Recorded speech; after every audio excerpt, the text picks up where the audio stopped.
मेरे हम भाइयों का, हमसे उम्र में बड़े सभी साथियों का बहुत बहुत धन्यवाद करता हूं।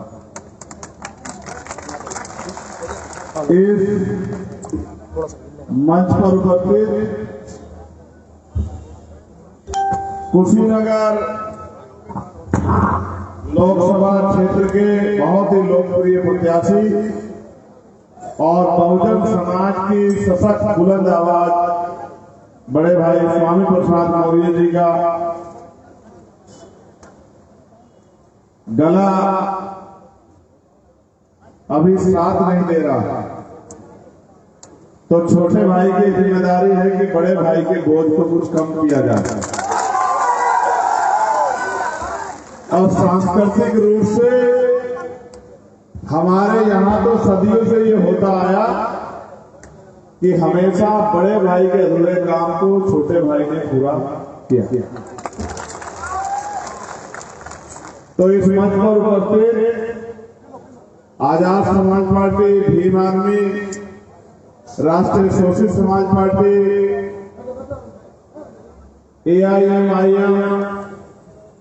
और जो भी सभी अन्य पार्टी संगठन जिन्होंने समर्थन दिया है स्वामी प्रसाद मौर्य जी को, मैं उन सबका पुनः धन्यवाद, अभिनंदन, स्वागत करता हूं। बहुत सारे वरिष्ठ नेतागण भी मंच पर मौजूद हैं, उन सबका भी धन्यवाद करते हुए मैं आज की सभा को शुरू करते हुए बहुजन समाज में जन्मे सभी संतों, गुरुओं और महान पुरुषों को कोटि कोटि नमन करता हूं, जिनमें महामानव तथागत बुद्ध, संत शिरोमणि सद्गुरु रविदास जी महाराज, भगवान वाल्मीकि महाराज, गुरु नानक देव, संत कबीर, नारायण गुरु, संत गाडगे जी महाराज, राष्ट्रपिता ज्योतिबा फूले, मां सावित्रीबाई फूले, आरक्षण के जनक छत्रपति साहू जी महाराज, ईवी पेरियार रामानायकर स्वामी, पेरियार लल्लू यादव, बाबू जगदेव प्रसाद कुशवाहा, जननायक कपूरी ठाकुर, बाबू सिंहदयाल चौरसिया, महामना रामसु वर्मा, चौधरी महाराज सिंह भारती, सर छोटू राम, करोड़ों शोषितों, वंचितों, महिलाओं के मुक्तिदाता डॉक्टर बाबा साहब अम्बेडकर, मान्यवर दीना भाना वाल्मीकि और मान्यवर काशीराम साहब को भी मैं नमन करता हूं। संत राम BA प्रजापति जी को भी मैं नमन करता हूं। आप जानते हैं ये चुनावी समय है और कई कई प्रोग्राम होने के बावजूद भी हर क्षेत्र की इच्छा रहती है कि लोकसभा का प्रत्याशी उनके बीच में आए और फिर उनके साथ में जो लोग आए हैं वो भी अपनी अपनी बात रखते हैं। मैं स्वामी प्रसाद मौर्य जी की तरफ से और अपनी तरफ से आज दोनों भाइयों की तरफ से बात रखूंगा। उससे पहले जिन लोगों के कंधों पे मैंने जिम्मेदारी दी है कि वो इस चुनाव को चुनाव नहीं जन संघर्ष पर संघर्ष करें, मेरे छोटे भाई के रूप में आजाद समाज पार्टी के जिलाध्यक्ष राहुल चौधरी जी, भीम आर्मी के जिलाध्यक्ष विद्या प्रसाद जी, हमारे पडरौना विधानसभा के अध्यक्ष संजय गौतम जी, छेदी अंसारी जी, नगीना प्रसाद जी, लाल बहादुर प्रसाद जी, जाहिद अंसारी जी, राम प्रसाद जी, रमेश चंद्र भारती जी, अतीम चौधरी जी, रोहित कुमार जी, हीरालाल गौतम जी, जिला पंचायत सदस्य साहबुद्दीन अंसारी जी, पूर्व प्रत्याशी नगर पंचायत पडरौना हैदर अली रायनी जी, बेचू खान जी, दशरथ प्रसाद जी और शैलेश कुमार जी का भी धन्यवाद करता हूं। सम्मानित साथियों, आप लोग जानते हैं कि जिनका दल नहीं होता उनमें बल नहीं होता और जिनमें बल नहीं होता उनकी समस्याओं का हल। हम यहाँ हजारों हजारों समस्याओं से घिरे हुए हैं और ये समस्या कुदरत ने हम पे नहीं थोपी है, क्योंकि मैं इस बात को सबसे तक मानता जब ये समस्या हर व्यक्ति के लिए होती, क्योंकि भारत में लोकतंत्र है और आप अपनी समस्याओं का हल राजनीतिक ताकत हासिल करके कर सकते हैं। आपने देखा भी होगा पूर्व में जब स्वामी प्रसाद मोदी जी ताकतवर थे या बहुजन आंदोलन अपनी ताकत में था, तो किसी गरीब शोषित वंचित वर्ग के व्यक्ति पे कोई जुल्म जाति करने से पहले भी हजारों बार सोचता था। उसके साथ साथ नौकरी रोजगार भी मिलता था और आगे बढ़ने के अवसर भी पैदा होते थे। आपके गांव में भी अंबेडकर ग्राम से लेके और जो हक वंचित समाज के लोग हैं उनको आगे बढ़ने के लिए जमीनों की व्यवस्था भी की जाती थी। यानी कि अगर वोट से आपने ताकत बना ली तो उसका फायदा भी आपको बड़े पैमाने पर मिलता था। लेकिन पिछले कुछ समय में लगभग 10 साल से भारतीय जनता पार्टी के लोग सत्ता में हैं और ये वही भारतीय जनता पार्टी के लोग हैं। अभी जब हम आ रहे थे तो हमें पता लगा कि भारतीय जनता पार्टी के बड़े बड़े नेता यहाँ आए हुए हैं और वो विकास के नाम पे नहीं, आपकी जिंदगी में बदलाव के नाम पे नहीं, धर्म के नाम पे, और कभी पाकिस्तान का जिक्र करके और कभी किसी और चीज का जिक्र करके जनता को चुनावी मुद्दों से भटकाने का काम करते हैं। मैं आपसे पूछना चाहता हूं, आप ईमानदारी से अपने दिल पे हाथ रख के बताना, पडरौना और इसके आसपास के क्षेत्र की महान जनता, क्या रोजगार आपकी समस्या है या नहीं, ये बताओ। क्या आपके पढ़े लिखे बच्चे बेरोजगार घूम रहे हैं, समस्या है या नहीं, ये बताओ। क्या आपने अपना एक एक पैसा अपना पेट काट काट के अपने बच्चों को अच्छी शिक्षा दी? क्या उम्मीद आप करते नहीं करते कि उनको रोजगार मिले? करते नहीं करते? फिर आप ये बताओ, महंगाई आपकी समस्या है या नहीं है? सामाजिक आधार पर भेदभाव आपकी समस्या है या नहीं है? महिलाओं को रोजगार की व्यवस्था होना, महिला सशक्तिकरण और महिला सुरक्षा आपका मुद्दा है या नहीं है? सामाजिक न्याय आपका मुद्दा है या नहीं है? हिस्सेदारी आपका मुद्दा है या नहीं है? लेकिन ये भाजपा के लोग कभी इस पे तो बात नहीं करते भाई। ये बात किस पे करते हैं कि हमें इनसे खतरा है, हमें उनसे खतरा है। मैं आपको पूरी जिम्मेदारी से कह रहा हूं कि आपको खतरा आपसे है, क्योंकि जब तक आप जागरूक नहीं होंगे और दोस्त दुश्मन को नहीं पहचानेंगे और दुश्मन को वोट करते रहोगे तो आपके बच्चों का भविष्य बदलने वाला है। आप महसूस करके देखो, ये आए किस नाम पे थे कि 2 करोड़ रोजगार हर साल देंगे, आए थे ना?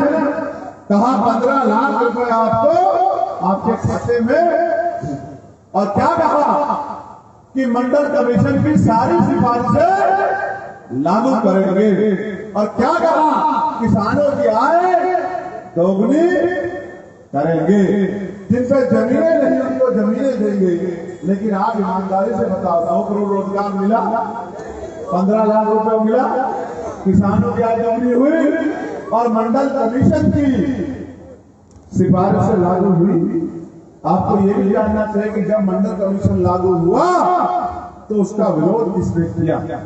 क्या बहुजन समाज के लोगों ने मंडल कमीशन का विरोध किया था? क्या पिछले वर्ष को जो हिस्सेदारी हक मिल रहा था, हम आपके साथ कंधे से कंधा मिला के खड़े थे, तब भी ये भाजपा के लोग आपके हकों को छीनने का काम कर रहे थे और आज भी ये आपके बच्चों को मिले हुए हकों को छीनने का काम कर रहे हैं। इसका ताजा उदाहरण 69,000 शिक्षक भर्ती में जो घोटाला हुआ 20,000 पदों पे, ये घोटाला का उदाहरण है कि जो संविधान के आधार पर हिस्सेदारी आपको मिल रही है, ये सरकार वो हिस्सेदारी भी आपको देने का काम नहीं। जब पुलिस भर्ती में पेपर लीक होके आपके बच्चों के बढ़ते भविष्य को जानने का काम इन्होंने किया, तो उसके बाद भी इन्होंने अपने किए पे पछतावा नहीं किया। दरोगा भर्ती में घोटाला किया, पटवारी भर्ती में घोटाला किया, सेक्रेटरी भर्ती में घोटाला किया, और तो हम लोगों के आगे बढ़ने के लिए सबसे ताकतवर अगर कोई रास्ता है तो वो है नौकरी।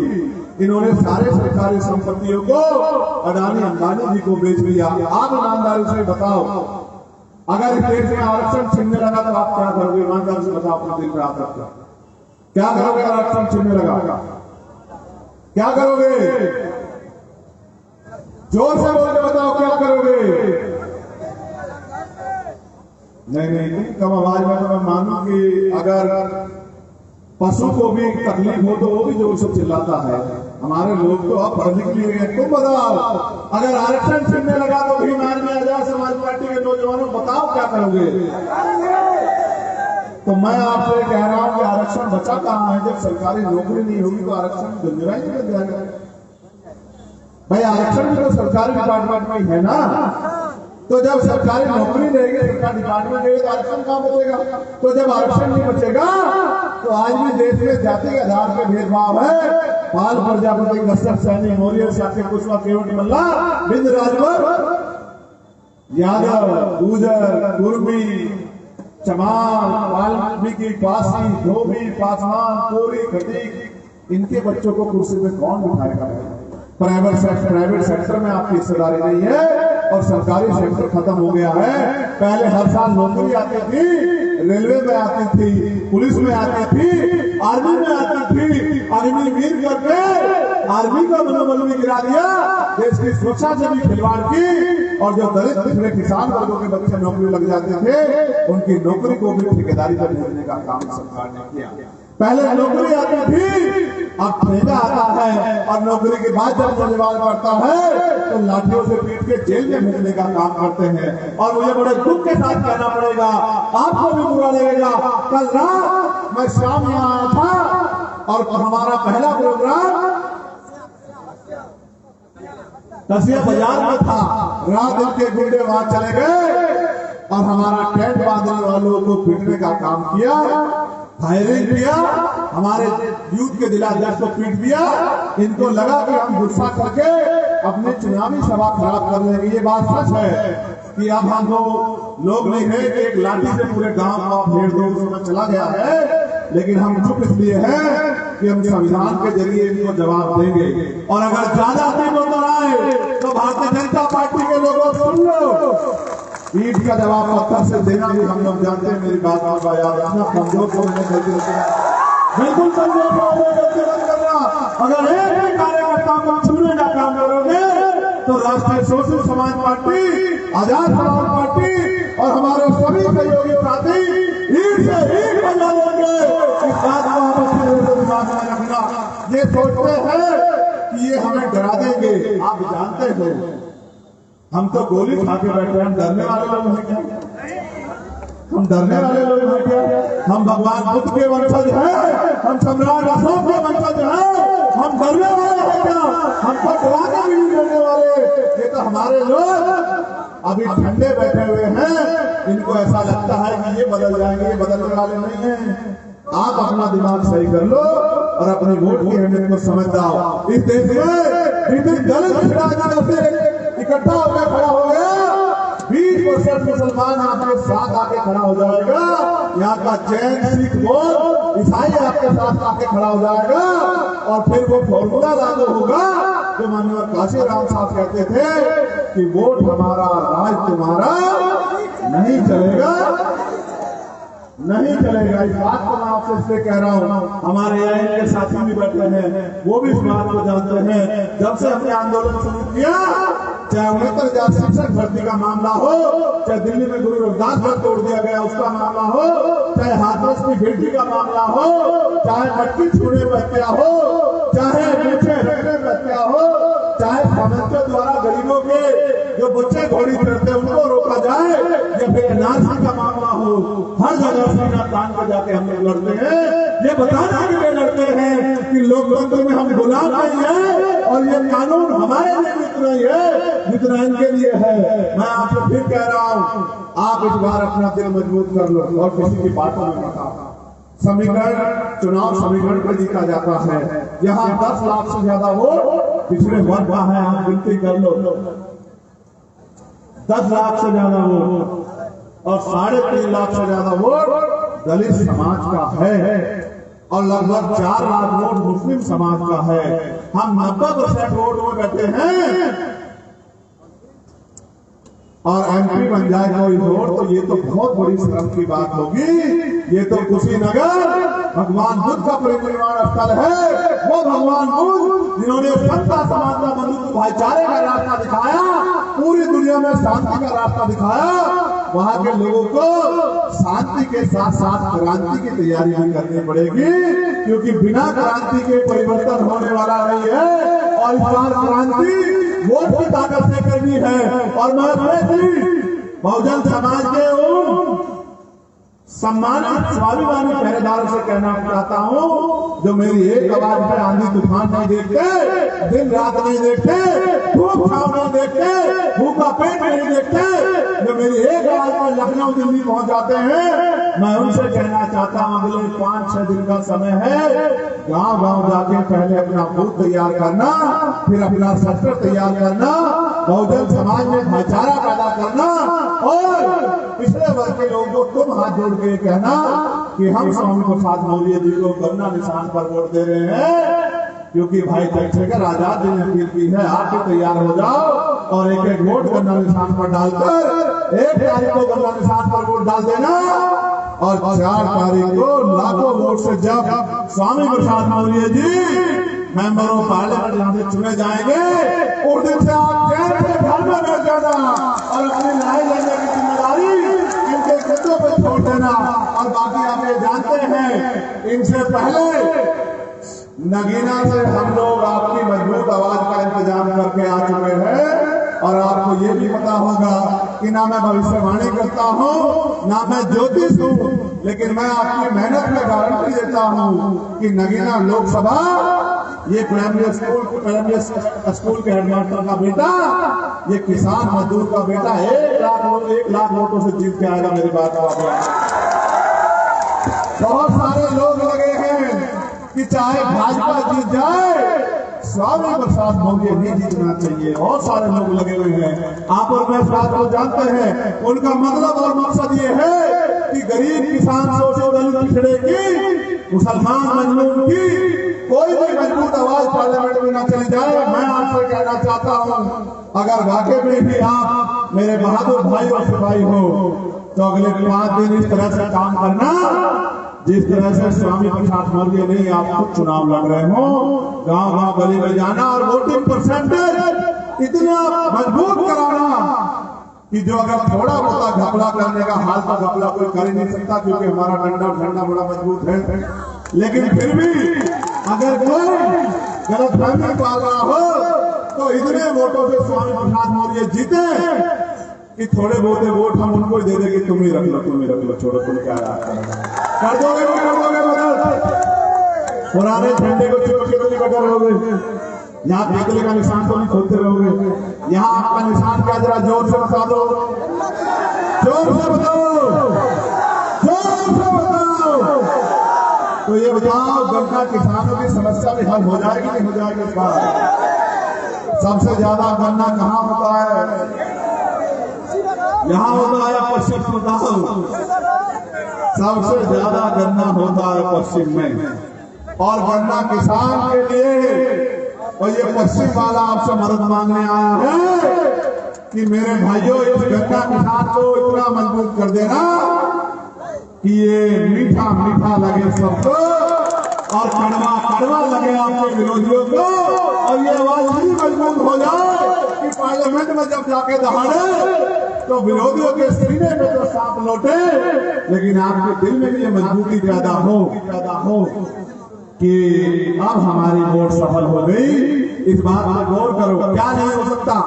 मैं भैया से कहूंगा कि वो यहाँ आ जाए, क्या नहीं हो सकता बताओ। क्या इंडस्ट्रियल एरिया लगा के आपके क्षेत्र में high school, inter, polytechnic, ITI, BTech, MTech, MBA, MCA लोगों, नौजवानों को रोजगार मिल सकता है नहीं मिल सकता? आप बताओ। क्या उद्योग धंधे लगा के, उद्योग लगा के महिलाओं को घर पर रोजगार मिल सकता है नहीं मिल सकता? बताओ। लेकिन ये जानते हैं सत्ता में बैठे लोग, अगर गरीब की जेब में पैसा आ गया तो 5 किलो राशन पे कोई वोट देने वाला है इनको। लेकिन क्या आप ये जानते हैं कि ये 5 किलो राशन कहां से आता है? मैं आपको बताता हूं कि अगर 1 रुपए का सामान आप खरीदते हो तो 28% टैक्स लगता है, यानी कि अगर 5,000 रुपए का सामान एक परिवार पूरे महीने में खरीदेगा तो 1,400 रुपए का टैक्स आएगा, सरकार के खाते में जाएगा। 1,400 रुपए आपसे लेके और 200 रुपए का राशन देके आपको बेवकूफ बनाने वाले लोगों से आपको सावधान। उसके बाद 350 का सिलेंडर 1150 रुपए का देते हैं और 150-200 रुपए का आने वाला बिजली का बिल 600-700 रुपए का देते हैं। उसके साथ साथ पेट्रोल का दाम 45 से 100 रुपए कर दिया और डीजल का दाम 90 रुपए कर दिया। 100 रुपए का आने वाला 500 का तेल 200 रुपए कर दिया। ये लूटने वाले लोग हैं, ये बसाने वाले लोग नहीं है। इसलिए मैं आपसे अपील करता हूं कि एक वोट गन्ना किसान को जाना चाहिए। जाएगा नहीं जाएगा? अच्छा, एक काम और करना, ये मोबाइल फोन है नहीं है तो आपकी जेब में जरा निकालिए, निकाल दो, जरा निकालिए, हाथ में निकालिए मोबाइल फोन। इस फोन में 100 नंबर तो होंगे नहीं होंगे नहीं होंगे, तो इन पे जरा फोन कर दियो जो इस लोकसभा में आए, चाची के ससुराल में, चाची के मायके में, ताई के मायके में, बहन के ससुराल में, भाभी के मायके में और बुआ के ससुराल में, और तमाम जो जातियां रिश्तेदारियां हैं, एक फोन करके कह दियो कि इस बार हमारा निशान यहाँ क्या है। गन्ना किसान हमारे यहाँ जो हरियाणा के हैं भैया, वो एक है साधारण भाषा में, क्योंकि हरियाणा में बड़ी खड़ी बोली जाती है कि हर आदमी अपने साले को फोन कर देते हैं। वो साला दूसरे साले को फोन कर देगा, उसका साला तीसरे साले को फोन कर देगा, और जब सब सालों को फोन करेंगे तो कौन साला बच जाएगा? सारे सालों तक ये खबर पहुंच जाएगी कि वोट गन्ना किसान को देनी है। इसलिए मैं दोनों हाथ जोड़ कर निवेदन करता हूं दोनों भाइयों की तरफ से कि चाहे एक रोटी कम खाना और चाहे घर का काम 2 घंटे बाद निपटाना, लेकिन सुबह सुबह उठ के अपना कीमती वोट, जो आपका हथियार है, जो बाबा साहब अम्बेडकर के 4 बच्चों की कुर्बानियों से आपको मिला है, इससे व्यवस्था परिवर्तन होगी। एक वोट को गन्ना किसान का बटन दबा के आना, यही आपका प्यार है, यही आपका विश्वास है, यही आपकी, आपसे हमें उम्मीद है। बहुत बहुत धन्यवाद। जय भीम, जय भारत, जय संविधान, आदाब, नमस्कार, सत श्री अकाल। और वैसे हाथ उठाओ बंद कर दो जल्दी से। संविधान की रक्षा कौन करेगा? देश की रक्षा कौन करेगा? देश की रक्षा कौन करेगा? गरीबों की रक्षा कौन करेगा? किसानों की रक्षा कौन करेगा? नौजवानों की रक्षा कौन करेगा? और महापुरुषों का सपना पूरा कौन करेगा? महापुरुषों का सपना पूरा कौन करेगा? और जब सम्राट अशोक के सपनों का भारत बने, भगवान बुद्ध के सपनों का भारत बने, तभी तो हर व्यक्ति को इज्जत की जिंदगी मिले। बहुत बहुत धन्यवाद। जय भीम, जय भारत, जय मंडल, जय जोहार। बहुत बहुत धन्यवाद।